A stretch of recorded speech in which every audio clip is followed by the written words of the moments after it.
Today's tale is from the book An Old-Fashioned Thanksgiving by Louisa May Alcott, illustrated by James Bernardin. Many years ago, up among the New Hampshire hills, lived Farmer Bassett and his wife and their sons and daughters. They were poor in money, but rich in land and love. November had come, and the crops were in. The walls of the cheerful kitchen were hung with garlands of dried apples, onions, and corn. Up aloft from the beams shone crook-neck squashes, juicy hams, and dried venison. Mrs. Bassett bustled to and fro, flushed and floury, for today was Thanksgiving. Tilly, the oldest daughter, was briskly grinding spices as Prue kept time with the chopper. The twins, Roxy and Rowdy, sliced away at the apples, while Seth and Solomon shelled corn for popping. "Here's a man coming up the hill lively," shouted Solomon, looking out the window. It was old Mr. Chadwick, who had come to tell Mrs. Bassett that her mother was very ill, and she'd better come quickly. "Your pa and I must go right off," said Mrs. Bassett, her head in a jumble of anxiety, turkey, sorrow, and haste. "I'm dreadfully sorry about Thanksgiving dinner, my dears." The children ran about getting their mother and father ready for the long drive. By the time Mr. Bassett drove the old green sleigh to the door, Mrs. Bassett was waiting. "Tilly, have the baked beans and pudding for dinner. I shall come back the minute I can. Pa will come back this afternoon, so keep snug and be good." "Yes'm, goodbye, goodbye," the children called as Mr. and Mrs. Bassett drove away. As soon as they were out of sight, Tilly rolled up her sleeves. "Now, about Thanksgiving dinner," she began. "Ma doesn't expect us to have a real Thanksgiving dinner," said Prue. "We don't know how to make it." "I'm sure I can roast a turkey and make pudding just as well as anybody. The pies are all ready, and if we can't boil vegetables, we don't deserve any dinner," said Tilly. "Did you ever roast a turkey?" asked Roxy. "Should you dare to try?" asked Rhody in thunderstruck tone. "Don't you all want to have roast turkey, pudding, apple slump for dinner?" The children all gazed at Tilly with round eyes, nodding hopefully.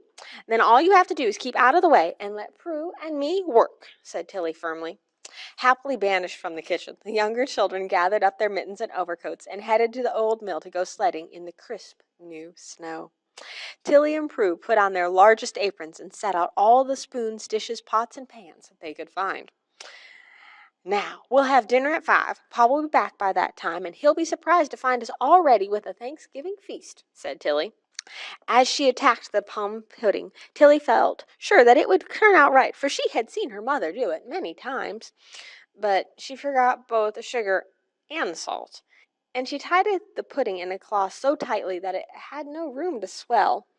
Happily unaware of these mistakes, Tilly popped the pudding into the pot.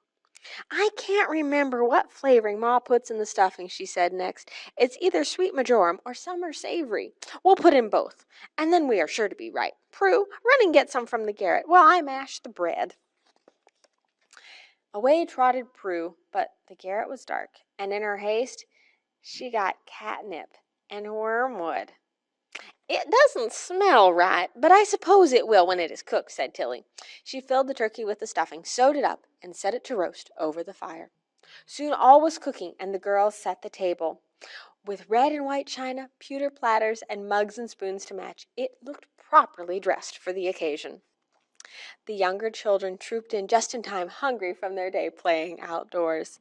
"Doesn't it look nice?" said Prue, as they admired the festive table. Tilly sniffed the air and ran over to the fireplace. "My sakes alive!" cried Tilly. "The turkey is burned on one side, and the kettles have boiled over." They were just struggling to get the turkey out of the fire when Roxy called, "Here's Pa!" "There's folks with him," added Rhody, "and 2 big sleighs chock full."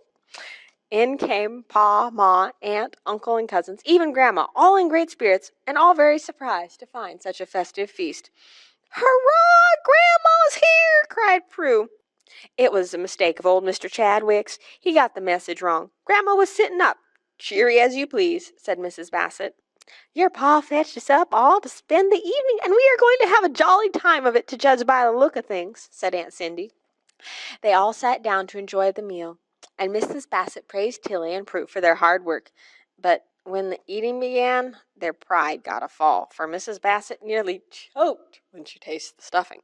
"Tilly Bassett, whatever made you put wormwood and catnip in your stuffing?" demanded Mrs. Bassett, trying not to be severe, for all the rest were laughing, and Tilly looked ready to cry. "It didn't do a mite of harm, for the turkey is delicious," declared Pa. "All the vegetables are well done, and the dinner a credit to you, my dears," declared Aunt Cynthia, with a mouthful of food. The plum pudding turned out heavy as lead and hard as a cannonball, but it was speedily whisked out of sight, and everyone announced that the apple slump was perfect.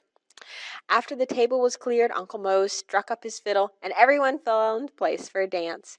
All down the long kitchen they danced, and even Grandma joined in the fun. Apples and cider finished the evening, and after hugs and kisses all around, the guests drove away in the clear moonlight. As they watched the sleighs disappear, Mrs. Bassett gathered her family around. "Children, we have a special cause to be thankful on this day. Grandma as well. Our dinner was plentiful, and we are all together," she said. When the good nights were over and the children in bed, silence reigned, broken only by an occasional snore from the boys and the soft scurry of mice in the buttery taking their part in this old-fashioned Thanksgiving. We hope you enjoyed this telephone tale today. Call again every week for a new story.